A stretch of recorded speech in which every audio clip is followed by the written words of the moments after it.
Today, we're going to talk about questions actors have as they're moving to LA.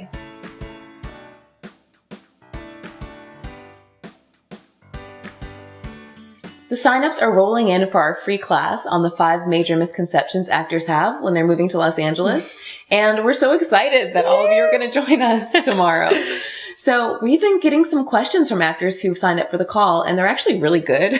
So we decided to dedicate today's Guru Tips video to answering those questions. So I'm here again with my bestie, Sada Siadat, actress and founder of Mentoring for Actors.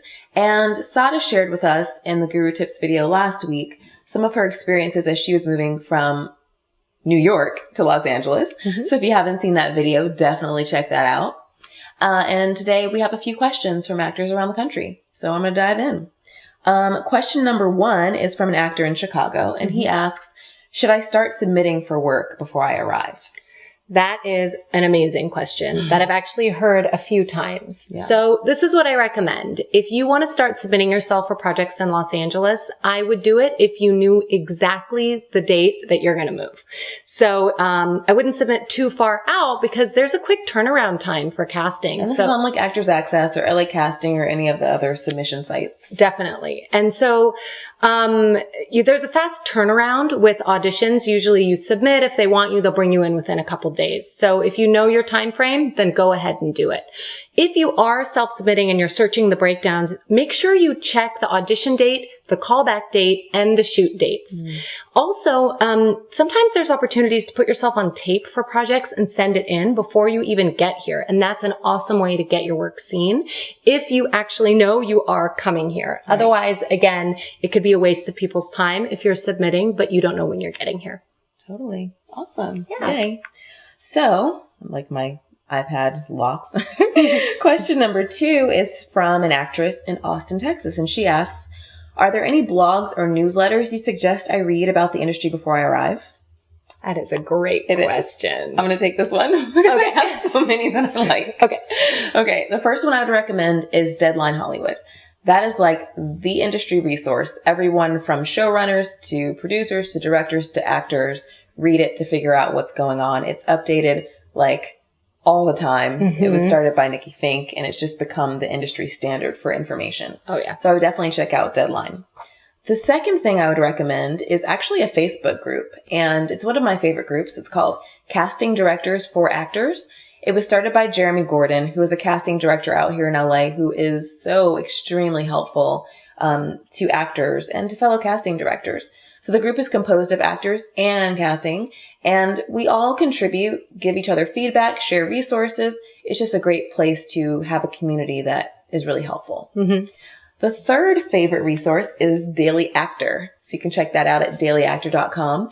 It's a great resource for articles written by actors and for actors on basically everything you could imagine. The fourth resource is actually a little women-centered. Since this is an actress, I'll share that. It's Miss in the Biz.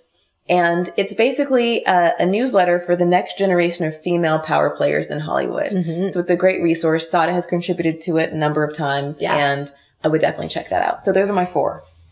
Those were really, really good. Make sure you get on their email newsletter if you can for Daily Actor or Miss in the Biz. And the newest blogs or information will just arrive right in your inbox. So make sure you do that. Cool.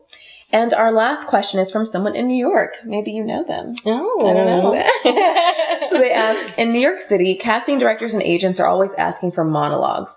Is that the case for LA workshops and meetings? Wow, that is an amazing question. So yes, if you are a New York City actor, monologues are the go-to. When I was living there, I had 5 or 6 ready to go at any time. It was unbelievable. Yeah. And when I got to LA, I learned that TV and film scenes are really what casting directors, agents, managers want to see you do. So when I got here, I had to do my research, check out my type, my casting, and find some TV sides or film sides that were really going to make me shine the way maybe a monologue would have before. Right. Totally. And something you can do before you get here is start to look for those TV and film sides and get them prepared before you get here. So if you have a quick meeting when you arrive, you're ready to go and show them your work. Awesome. Yeah. That's great. Yeah. So we hope those are helpful. Our call, our teleclass, the free teleclass is tomorrow. Mhm. So if you haven't yet signed up to join us, please do. The link's on your screen and in the post below. And please click the click to tweet and share this free resource with your friends. We can't wait to hear you all on the call, and we will talk to you then. And if you sign up for the call, we're going to send you our insider or industry insider checklist for your meeting with potential agents and managers. So make sure you sign up for the call so we can send you that free bonus. Totally. Another free bonus. And don't worry, if you're not able to make the call tomorrow at 10 a.m. Pacific, which is 1 p.m. Eastern, we will send you a recording of the class right after the call. So you'll still be able to get the info. For sure. All right. Talk to you then. Bye.